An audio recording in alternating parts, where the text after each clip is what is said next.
আগামী বুধবার অক্ষয় তৃতীয়ায় দীঘায় জগন্নাথ মন্দিরের উদ্বোধন করবেন স্বয়ং মুখ্যমন্ত্রী মমতা বন্দ্যোপাধ্যায়। তিনি জানিয়েছেন, আনুষ্ঠানিকভাবে মন্দিরের দ্বার উদ্বোধনের পরেই তা সর্বসাধারণের জন্য খুলে দেওয়া হবে। সোমবারে দীঘায় পৌঁছে গিয়েছেন মুখ্যমন্ত্রী। সেখানে তিনি বলেছেন, দীঘায় সমুদ্র রয়েছে, লোকে সমুদ্রে বেড়াতে আসেন। এখানে একটা তীর্থস্থান হলে লোকজনকে আরো আকৃষ্ট করবে। আধ্যাত্মিকতা এবং সম্প্রীতির মেলবন্ধন হয়ে উঠবে এই দীঘার জগন্নাথ ধাম। দীঘার জন্য এটা ভালোই হবে। তবে এই জগন্নাথ মন্দিরকে কেন্দ্র করে রাজ্যের বিরোধী দলগুলি কটাক্ষ করতে ছাড়েনি রাজ্য সরকার তথা মুখ্যমন্ত্রী মমতা বন্দ্যোপাধ্যায়কে। এই নিয়ে কংগ্রেস নেতা অধীর রঞ্জন চৌধুরী একই সুরে রাজ্য এবং কেন্দ্রকে কটাক্ষ করে বলেন, একদিকে প্রধানমন্ত্রী ভগবান রামকে প্রাণ দিচ্ছেন, অন্যদিকে দিদি ভগবান জগন্নাথকে প্রাণ দিচ্ছেন। হাসপাতালে মানুষ চিকিৎসার অভাবে মারা যাচ্ছে, তাদের প্রাণ কে দেবে? সরকারের কাজ মানুষের উন্নয়ন করা, মন্দির বা মসজিদ বানানো নয়। এখানে মন্দির বানানোর প্রতিযোগিতা চলছে। মমতা ব্যানার্জি তো চাইছে জগন্নাথ মন্দিরের নামে রাজনৈতিক সংঘাত বাড়ুক। তাদের কোনো নেতা বলছে মসজিদ হবে, কেউ বলছে মন্দির হবে। রাষ্ট্রের কাজ মন্দির বা মসজিদ বানানো নয়। রাষ্ট্রের কাজ মানুষের কল্যাণ করা। যে রাজ্য আছে রাজ্যের কল্যাণ, রাজ্যের অগ্রগতি, রাজ্যের বিকাশ।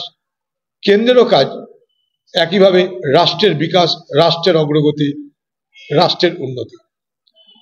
এখানে আমরা দেখছি অদ্ভুতভাবে মন্দির নির্মাণের প্রতিযোগিতা চলছে এবং সেই প্রতিযোগিতা আগামী বিধানসভা ভোটকে সামনে রেখে।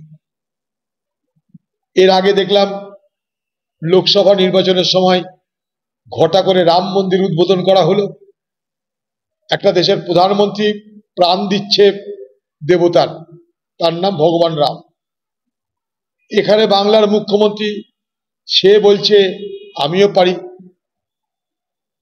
জগন্নাথ মন্দির তৈরি হলো সরকারি টাকায়, সমুদ্রের ধারে সরকারি টাকায় মন্দির নির্মাণ হচ্ছে, আর সেই দেবতার প্রাণ দান করবে আমাদের দিদি মমতা ব্যানার্জি।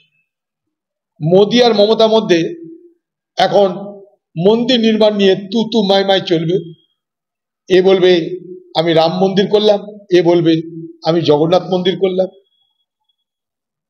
এবং উদ্দেশ্য হচ্ছে নির্বাচনের আগে হিন্দু ভোটকে অনেক বেশি করে তাদের পক্ষে নিয়ে যাওয়া, এই হিন্দু ধর্মকে, হিন্দু মন্দির প্রতিষ্ঠার মাধ্যমে এই ভাবাবেগকে জাগিয়ে দিলেন।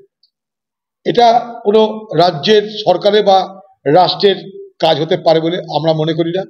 ধর্ম যেমন যেখানে আছে, যার যার আছে তারা করুক, কিন্তু সরাসরি মুখ্যমন্ত্রী, প্রধানমন্ত্রী তারা যদি মন্দিরে দেবতাদের প্রাণ দান করে, তার বলার কিছু নাই। আপনারা মানুষের প্রাণ দান করুন। হাসপাতালে যে দুরবস্থা চলছে, চিকিৎসা না হওয়ার কারণে যে কত মানুষ মারা যাচ্ছে, আরজিকর কাণ্ডের ঘটনা ঘটলো, একটা আমাদের ছাত্রী এবং ডাক্তারকে হত্যা হতে হলো। আপনি তাদের প্রাণদানের ব্যবস্থা না করে আপনি জগন্নাথ মন্দিরের মূর্তিকে প্রাণদান করতে প্রস্তুতি নিচ্ছেন। জানি না এই বাংলার মানুষ আর কত নাটক দেখার জন্য অপেক্ষা করছে। এই নাটক বন্ধ হোক বাংলায়। Bureau report, ND Bangla news. সবার আগে সব খবর, সঠিক খবর পেতে ফেসবুক পেজটি ফলো করে এবং ইউটিউব চ্যানেলটি সাবস্ক্রাইব করে রাখুন আর শেয়ার করতে ভুলবেন না।